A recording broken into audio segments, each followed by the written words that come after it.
If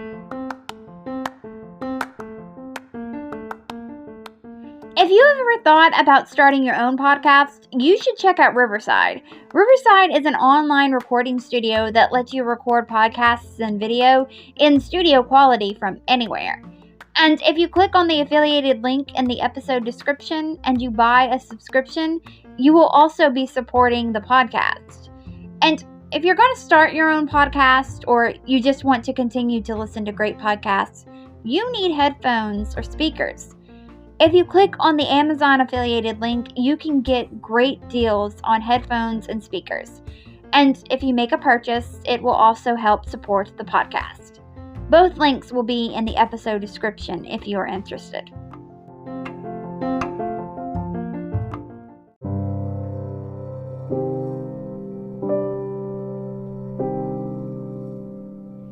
I want to give a content warning before I get started on this episode. In this episode, I talk about torture, and I do go into some detail about it, so there is graphic violence described in this episode. So if you want or you need to skip this week's episode, I completely understand. If you just want to skip the graphic parts of the episode, I will put a timestamp in the description of when I start talking about it, and I'll also put another timestamp when I stop. So if you just want to skip the violent parts of this episode, you can. Alright, well, now let's get into this episode.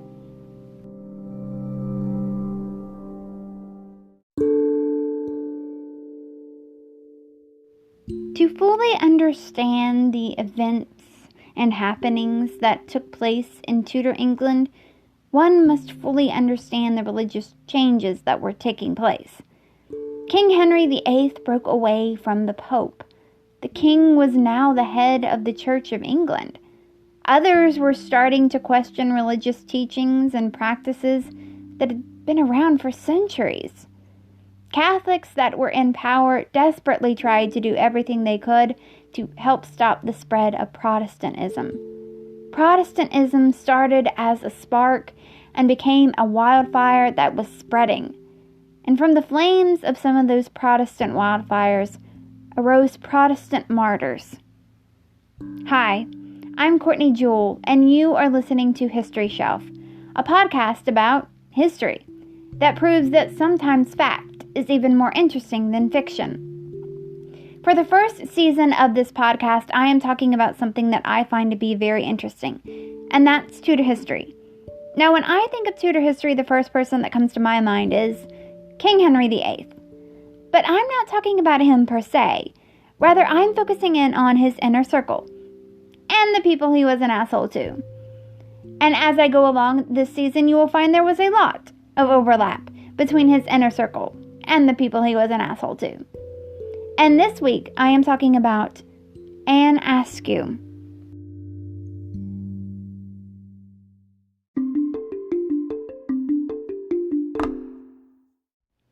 Anne Askew was born in 1521 in Stallingborough, England, to the parents Sir William Askew and Elizabeth Rossley. A little side note here. Anne's father was a juror in the trials of the men accused of treason and adultery with Anne Boleyn. Anne Askew had two brothers named Francis and Edward, and two sisters named Martha and Jane. Anne was the fourth child of the 5 children. Anne also had two stepbrothers named Christopher and Thomas by her father's second wife. Anne was 15 years old when her sister Martha was set to marry Thomas Kyme, but her sister died before she got to get married. So it was decided that Anne would marry Thomas Kyme. Anne hated this.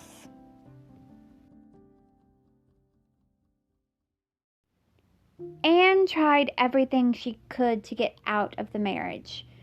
Her father had to physically force her to marry Thomas, but she did in fact marry Thomas Kyme, and she had 2 children with him. although she didn't take Thomas's last name. Anne kept her maiden name, something that was completely unheard of at the time.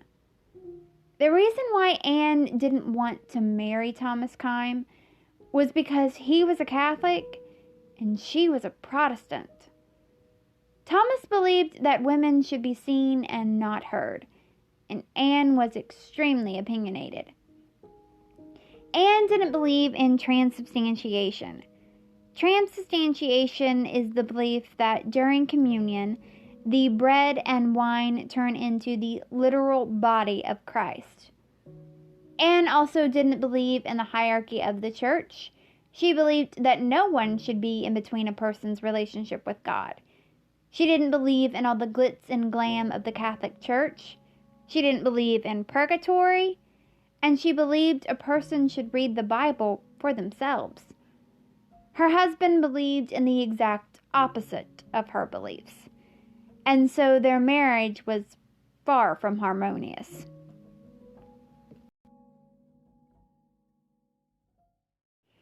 Anne was well educated. She was one of the earliest known female poets to compose in the English language. She also had the Bible memorized. She used her memorization of the Bible when a law made it illegal for people to read the Bible for themselves. This law was passed to help stop the spread of Protestantism. So Anne decided to recite the Bible to people. Because of this, her husband kicked her out of their house. But Anne didn't mind being kicked out, because Anne wanted a divorce.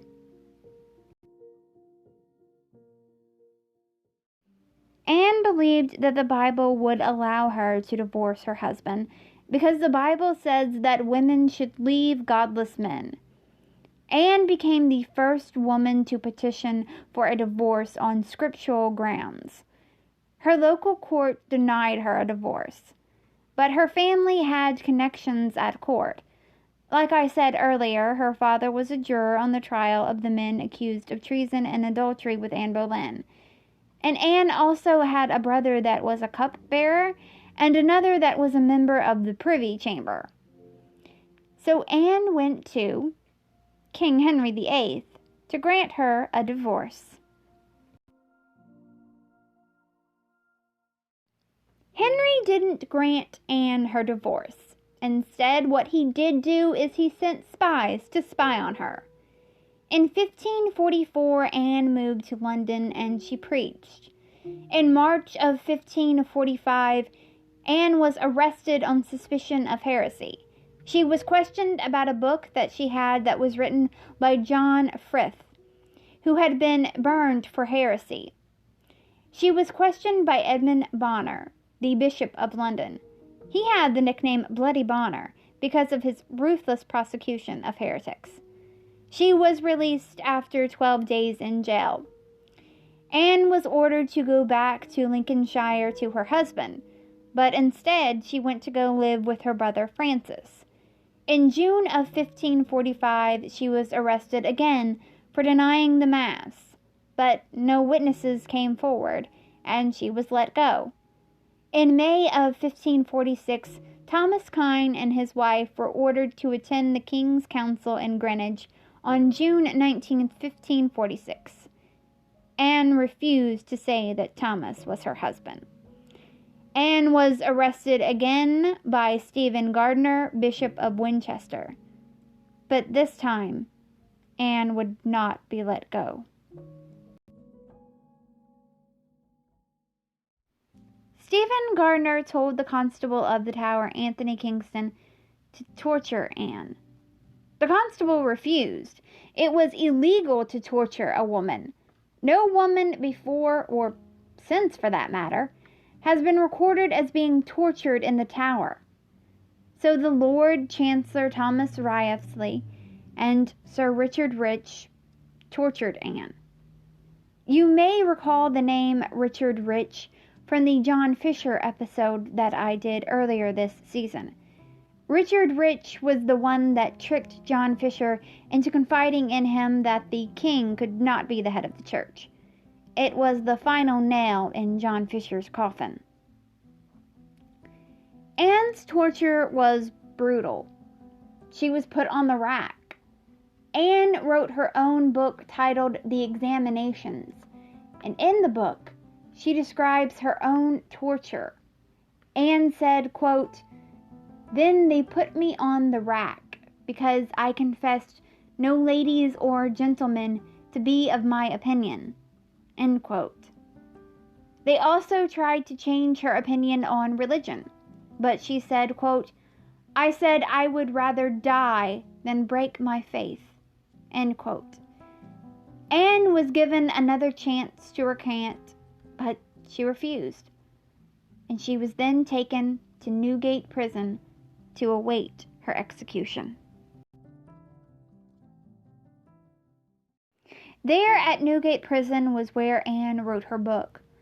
The reason why Anne was targeted was because they believed that she had a connection to King Henry VIII's sixth wife, Catherine Parr. Catherine Parr was a Protestant, and they were desperate to get her for heresy. They were so desperate that they tortured Anne in hopes that she would name Catherine Parr as a Protestant. Anne's torture was severe. It was so severe that on July 16, 1546, Anne had to be carried in a chair to her execution because she could no longer walk. Her shoulders, hips, elbows, and knees were dislocated. The stake that she was burned at had a small seat attached to it. She was placed on the seat and chained to the stake.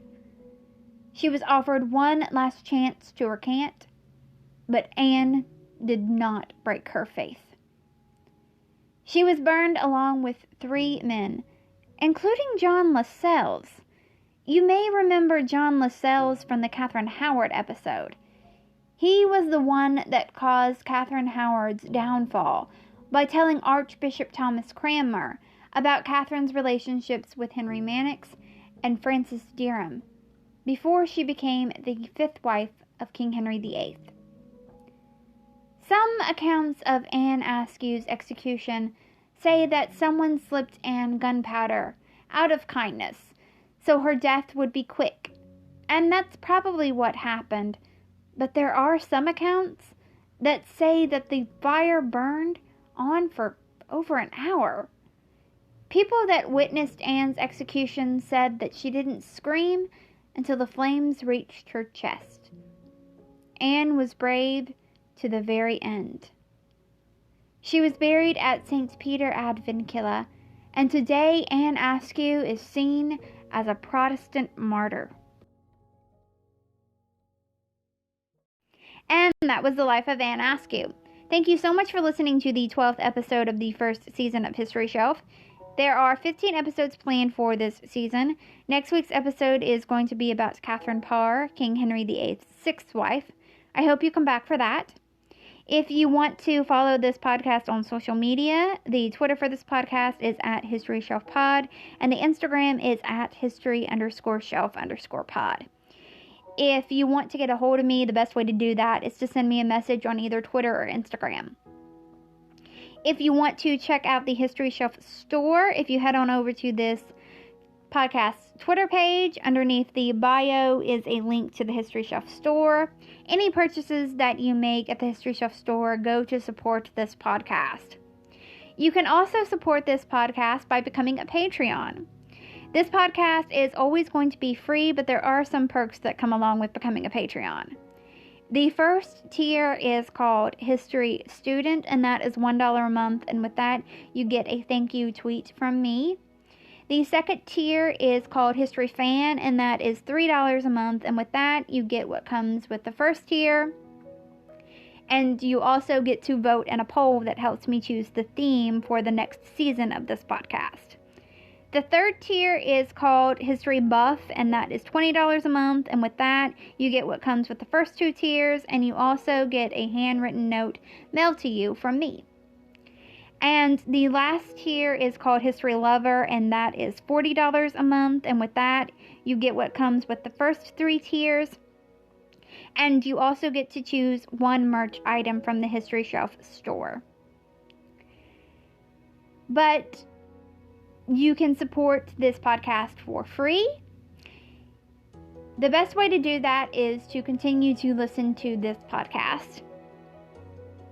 You can also rate this podcast 5 stars if you're listening on a platform that lets you do that. And you can also share this podcast with your friends and family on social media. That would be very helpful.